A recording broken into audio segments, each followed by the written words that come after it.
Quand on dit Porsche, on pense 911, Boxster, plus récemment le Taycan pour la touche 100% électrique, mais n'oublions pas la Panamera, la berline 4 portes de la marque, la troisième voiture hybride rechargeable signée Porsche, et ce sera notre essai du jour dans sa version 4S e-hybride 2021. Bonjour à toutes et à tous.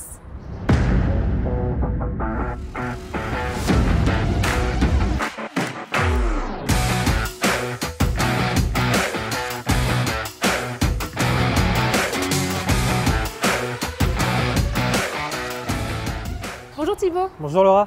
Alors nous sommes à la troisième évolution de la Panamera, là cette fois en e-hybride. Donc le modèle 2021, quels sont les changements sur cette voiture? Alors là sur cette Panamera 4S e-hybride, on va retrouver en version Sport Turismo, donc un arrière à la version break de chasse. Donc on est vraiment sur un arrière plutôt profilé typé sport, des pieds de rétro vraiment aérodynamiques et surtout une face avant qui a été revue avec l'ancien Pack Sport Design. Toujours ce même effet flyline. Toujours chez Porsche, effectivement, un détail au niveau de l'aérodynamique. Et donc, qu'est-ce qui fait la spécificité de la Panamera? C'est d'avoir 4 vraies places, une cinquième d'appoint, ce qui permet d'en faire une vraie sportive, une 911 à 4 places, et de pouvoir partir en vacances avec toute la famille en sécurité. Bon, et bien merci beaucoup Thibaut. Je te propose maintenant de passer à la séquence essai parce que déjà il fait froid, il y a du vent. Et pour notre essai du jour, notre invitée sera Candice. Alors Candice est directrice de la communication chez ABB, donc habituée à la mobilité. Elle est passionnée de moto et fan de voitures sportives, donc là je pense qu'on peut difficilement mieux tomber. Et donc on passe tout de suite à l'essai. C'est parti.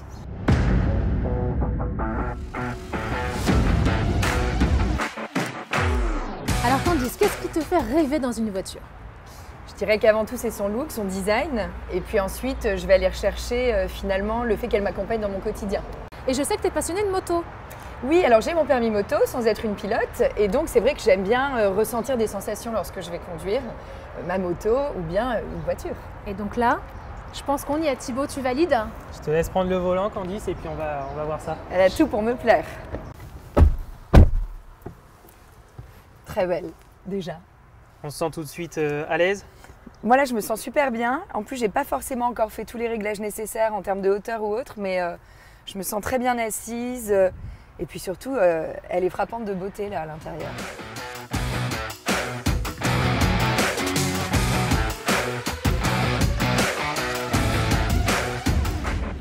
Là, on va remettre pied sur le frein, tourner vraiment la clé factice à gauche.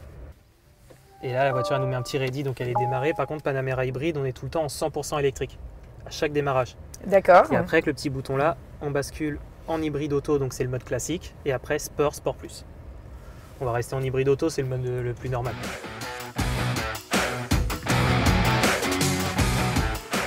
Déjà, ce qui est assez impressionnant, c'est qu'il n'y a pas une vibration. Là, effectivement, quand on est en mode hybride auto, à basse vitesse, la voiture va faire un petit peu plus qu'un start and stop. Elle va couper le moteur thermique pour ensuite rouler dans un premier temps en 100% électrique. Donc on est vraiment dans un mode très silencieux et sans vibration. C'est hyper agréable. Et puis alors là, ce qui est assez frappant, en fait, simplement en sortant de ma place de parking, c'est qu'elle est très maniable, alors que c'est quand même une voiture qui est assez imposante en termes de gabarit. Ouais, on a passé les 5 mètres sur la Panamera, donc c'est vrai que c'est un véhicule qui est très long. Et avec les roues arrière directrices, c'est ce que l'on a pu sentir là en manœuvrant à basse vitesse, ça aide vraiment le véhicule à être très maniable. Alors là, c'est marrant, je viens de sentir que ma ceinture de sécurité s'est ajustée. Exactement. C'est assez... j'avais jamais... Sur la Panamera et chez Porsche en général, on est très pointilleux sur la sécurité et donc on prétend en fait les prétentionneurs de ceinture. D'accord. C'est assez agréable, du coup on se sent bien maintenu en fait. Exactement. Et au niveau des sièges, Candice, justement, tu te sens comment? Eh bien très bien, d'autant que là j'ai la chance d'avoir un petit peu de chauffage au niveau des lombaires et c'est extrêmement agréable parce qu'aujourd'hui je trouve qu'il fait un peu froid et très bien installé. Et surtout c'est donc une voiture, encore une fois je trouve, qui est assez imposante visuellement et là je la sens légère en fait en la conduisant. À la conduite, c'est vrai qu'il y a une certaine souplesse quand le châssis est en mode normal, puisqu'après on peut durcir le châssis en sport ou encore plus en sport plus. D'accord. Après, effectivement, les sièges, on est sur du 100% électrique avec des 14 positions. Donc chez nous, c'est l'intermédiaire. Il y a 3 niveaux de finition au niveau du siège. Soit on est sur des 8 positions, 14 ou 18. Et sur cette Panamera, ce qui est bien, c'est qu'on va retrouver un pack mémoire Comme ça, si vous êtes plusieurs conducteurs, vous pouvez vous passer directement le volant et avoir votre configuration d'enregistré. D'accord, et qu'on va chercher au tableau de bord, j'imagine ou... Alors juste sur la portière chez nous. Sur la portière. Ouais, exact. Excellent. Et là, au niveau du bruit, Thibaut, quand on passe un certain niveau de vitesse, il y a le bruit qui s'enclenche? Alors là, ce qu'on a pu entendre, en fait, c'est on est en mode hybride auto, donc c'est le V6 qui s'est réveillé. On est sur un beau moteur sur la Panamera, on a un V6 de 2,9 litres de cylindrée. Et là, ce que l'on entend, c'est justement ce dernier qui vient de se réveiller, puisqu'on était en 100% électrique, et là, on est passé en mode thermique. Et à quel moment alors ça se produit exactement ce passage de l'électrique au thermique? Alors quand on est en hybride auto, c'est vraiment la voiture, selon la charge et l'accélération et la batterie, il y a vraiment différents paramètres qui sont pris en compte. Il n'y a pas de prédéfini. Par contre, le 100% électrique, vous pouvez le faire de 0 à 140 km/h sur une Panamera. D'accord, donc finalement, en fait, ce qui est génial, c'est qu'on a plusieurs véhicules en un, j'ai l'impression. C'est ça.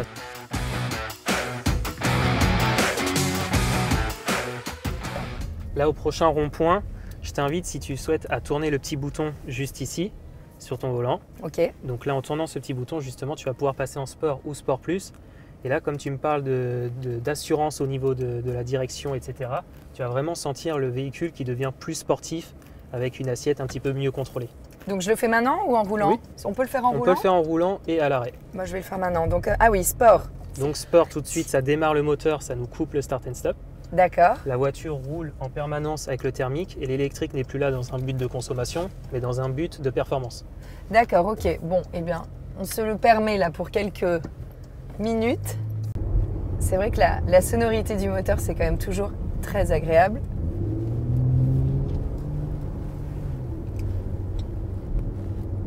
En effet, on et là, sent... du coup, tu as vraiment un châssis, j'en profite, je passe même sur la version la plus sportive. On sent les irrégularités de la route, donc ouais. La voiture n'absorbe plus rien.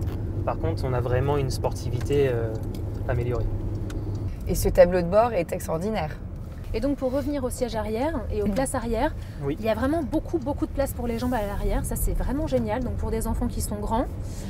Candice, pour des enfants plus petits, le siège auto, très clairement, il est à sa place, sans aucun problème. Avec les Isofix. D'accord. Donc on peut mettre n'importe quel type de siège auto, ça rentre. Exactement. Oui, donc c'est une véritable berline. Utilisable au quotidien, mais ça reste avant tout une Porsche. Et si on veut se faire plaisir, on peut également. Allez, accrochez-vous. Vas-y, moi je suis prête. Oh, ouais. C'est génial. Ah ouais, c'est génial.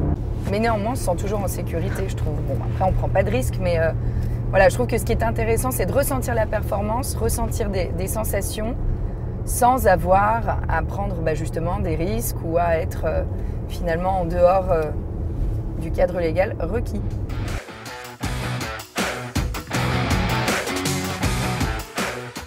Alors Candice, en un mot, ta réaction? Magique. J'ai vraiment pris énormément de plaisir à conduire cette Panamera et je trouve qu'elle est époustouflante de polyvalence. C'est bon, je l'achète.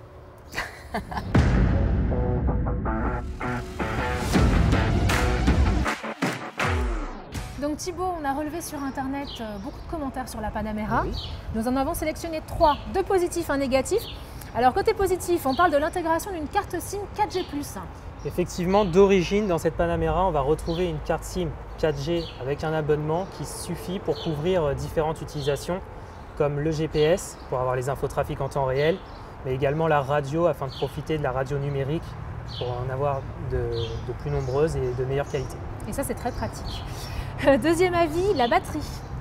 Alors la batterie, effectivement, sa capacité a été améliorée sur cette Panamera 4S, ce qui nous permet d'avoir une autonomie avoisinant les 50 km, pour 100% électrique, donc de 0 à 140 km/h.